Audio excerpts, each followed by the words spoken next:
Salve pessoal do quinto ano, tudo bem com vocês? Aqui na voz, professor Marcelo dando início à aula 3 da semana 4.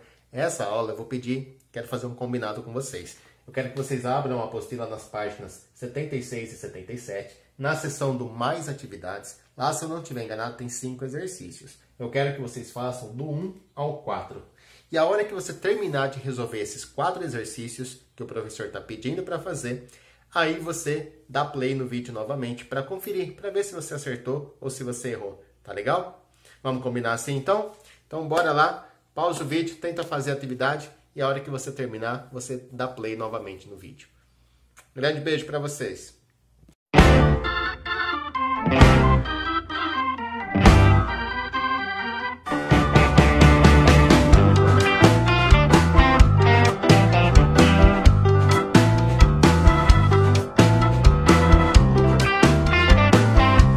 Vamos lá então, pessoal, se vocês já conseguiram terminar de fazer é porque já estão me ouvindo novamente. Vamos fazer a correção. Um detalhe, eu esqueci de pedir para vocês fazerem o exercício número 6, tá? Então também tem o número 6 para fazer. Somente o número 5 que nós não vamos fazer. Vamos lá, sem enrolação, vamos fazer rapidinho para não ficar longo a aula. Então, as questões do mais atividades, né? Páginas 76 e 77, do 1 ao 4 e o número 6. Número 1. Escreva os números com algarismo. Então, a gente sabe que a parte inteira ela se localiza antes da vírgula, então eu tenho 36 inteiros. Então, antes da vírgula vai ficar o 36, certo? E o restante fica depois da vírgula. Aí a gente tem 9 décimos, 3 centésimos e 1 milésimo. Então, após a vírgula eu tenho 9 décimos, 3 centésimos e 1 milésimo. Tá legal? Então, deu para recordar aqui? 36 é a parte inteira, fica antes da vírgula. Depois eu tenho décimos, centésimos e milésimos. Ok. Bom, vamos lá. Letra B, a gente tem o número 1 inteiro e 496 milésimos. Então, a parte inteira é o número 1. Então, é o 1 que eu devo colocar antes da vírgula, certo? Após a vírgula, eu vou escrever 496. 496 milésimos. Como é que eu sei que são 3 casas decimais? Porque a gente está falando em milésimos, né? Milésimo é a terceira casa decimal. Beleza. E a letra C, nós temos aqui o número 87 centésimos. Repare que não tem parte inteira aqui, né? Então, na parte inteira eu vou colocar o 0. E aí eu tenho 87 centésimos. Se eu estou falando em centésimos, então eu vou ter 2 casas decimais. E aqui eu vou colocar o 87, né? Então, 87 centésimos é o 0,87. Tá feito aí o número 1. E aí, vocês acertaram? Se tiver alguma dúvida, gente, vai anotando as dúvidas e a gente tem live depois na terça-feira para estar tirando essas dúvidas. Número 2. Observe as figuras e a representação das partes pintadas de cada uma. Gente, olha com atenção. A gente tem o mesmo quadrado nas 4 figuras, o mesmo quadrado. Tá certo? E nós temos também a mesma parte pintada em todos os quadrados. A única diferença é que esse aqui está dividido em 10 partes e esse está dividido em 100. Esse está em 10, esse está em 100, tá? Mas a quantidade que a gente tem pintada, né, a fração do quadrado que está pintado é a mesma. Não importa se o quadrado está dividido em 100 ou em 10 partes. É só a gente olhar e a gente percebe que a região que está pintada é a mesma. Bom, aqui nós indicamos por esse número decimal, né, 0,7 da figura, que significa 7 décimos, certo? Aqui a gente tem 0,70, porque eu tenho 70 quadradinhos no total de 100, 70 centésimos. Aqui eu já tenho a fração 7 décimos e aqui eu já tenho a fração 70 centésimos de novo, né? Já está inscrito. Bom, ainda mais uma questão de observação para você chegar a uma conclusão e responder. Vamos lá, ó. Agora responda a questão. 7 décimos de uma figura podem ser representados por qual fração? Bom, 7 décimos de uma figura, nós vimos que pode ser representado pela fração 7 décimos, mas também pela fração 70 centésimos. Né? Acabamos de ver isso, ó. Essa fração e essa são frações equivalentes, que estão representando a mesma parte da figura, né? As duas representam o mesmo pedaço do quadrado. Bom, e qual número na forma decimal eu posso usar para representar 7 décimos? Bom, eu posso usar o 0,7, que é 7 décimos. Posso usar o 0,70, que é 70 centésimos. Mas como a gente já viu, né? esse zero que está aqui, ó, deixa eu usar a borrachinha. Esse zero aqui eu posso apagar ele, né? Esse zero que está ao final do número decimal, eu posso acrescentar e posso tirar sem ter prejuízo no valor do número. Tá, então essas são as formas da gente representar 7 décimos. Teriam mais? Teriam sim, ó. Poderia usar o 0,700 como número decimal, que é a mesma coisa que 7 décimos. Na forma de fração ficaria 7 milésimos. Tá? Então são outras formas da gente representar, 700 milésimos. São outras formas da gente estar representando aí 7 décimos. Vamos lá, questão 3. Leia as dicas e descubra o número escrito por Karina. Qual foi o número com 2 algarismos na parte decimal que Karina escreveu em seu caderno? Então, olha só, na parte decimal está dizendo que tem 2 algarismos, certo? Então, após a vírgula, 2 algarismos.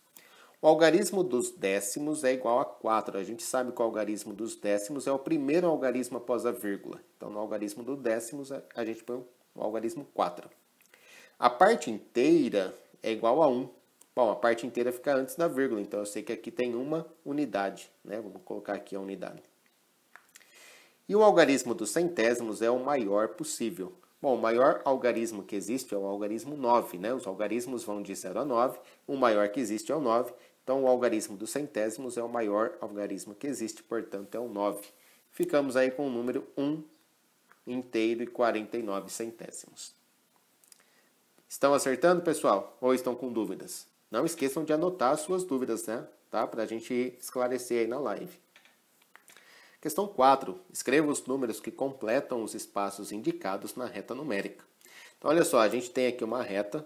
Aqui está o número 3, aqui está o número 4. E entre o 3 e o 4, né? A gente tem os décimos, né? A gente dividiu aí em 10 partes iguais. Ficamos com 3 inteiros e 1 décimo, 3 inteiros e 2 décimos, 3 inteiros e 3 décimos, e assim por diante. E aí a gente pode perceber ainda que entre os décimos, né, entre o 3 inteiros e 1 décimo e o 3 inteiros e 2 décimos, também dividimos em 10 partes iguais. Na verdade, a gente tem, né, entre o 3 e o 4, nós dividimos em 100 partes iguais. Né? Então, a gente está falando de centésimos, certo? Então, vamos preencher com centésimos. Olha, se aqui eu tenho 3,20, o próximo é o 3,21 e o número que a gente quer saber é o 3 inteiros e 22 centésimos. Ok? Vamos lá, mais um. Aqui eu tenho 3,30, 3,31, 3,32. Então, aqui onde está o balãozinho é o 3 inteiros e 33 centésimos. 3,33.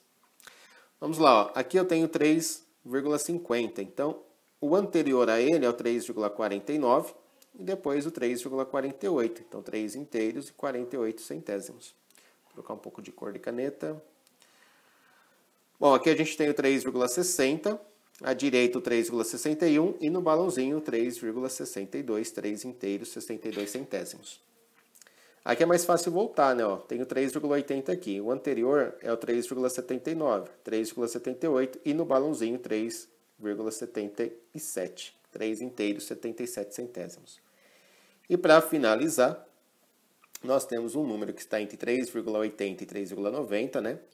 E esse número está exatamente no meio. Então aqui é o 3,85. E aí, pessoal, conseguiu fazer a escrita e a localização desses números decimais na reta numérica? Espero que sim, tá? Mas qualquer dúvida, não deixem de anotar. E a questão 6, que é aquela questão que eu tinha esquecido de pedir para vocês fazerem. Vamos fazer ela agora, né? Observe a massa e a altura dos trigêmeos. Depois indique as afirmações. Então, a gente tem 3 garotos aqui, o Roberto, o Marcelo e o Ivan. Vamos olhar para a altura primeiro.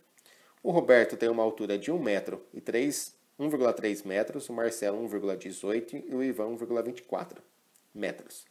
E a gente vai fazer comparações, né? Por exemplo, aqui no primeiro quadrinho, eu tenho que saber se o Ivan é o mais alto. Então, saber se o Ivan é mais alto é fazer comparações. Vamos fazer o seguinte, ó. Por exemplo, o Roberto está com uma altura de 1,3. Então, eu vou acrescentar um zero à direita do 1,3 para ficar com 2 casas decimais, assim como os outros, né? O Marcelo é 1,18, já tinha 2 casas decimais, e o Ivan 1,24. Olha só, quando a gente tem os números todos com 2 casas decimais, fica fácil de perceber, né? Então, o maior desses garotos aqui é o Roberto. O Roberto ele tem 1 metro, um inteiro, né, e 30 centésimos. Então, ele tem 1,30 m. O Marcelo 1,18 m e o Ivan 1,24 m. Então, eu posso dizer que o Ivan é o mais alto? Não, né? Não posso dizer que o Ivan é o mais alto, porque o mais alto é o Roberto. Vamos lá, outra que está falando de altura aqui, ó. Roberto é o mais alto. Roberto é mais alto e mais leve que Marcelo. Bom, aqui está falando também da massa. Marcelo é mais alto, Marcelo é mais leve, mais alto, enfim. Agora a gente tem que olhar para os outros valores também. Em relação à massa, ó, a gente vai fazer a mesma coisa. Vamos colocar a massa do Roberto, do Marcelo e do Ivan com 2 casas decimais. Onde que eu vou escrever? Vou escrever aqui. Opa.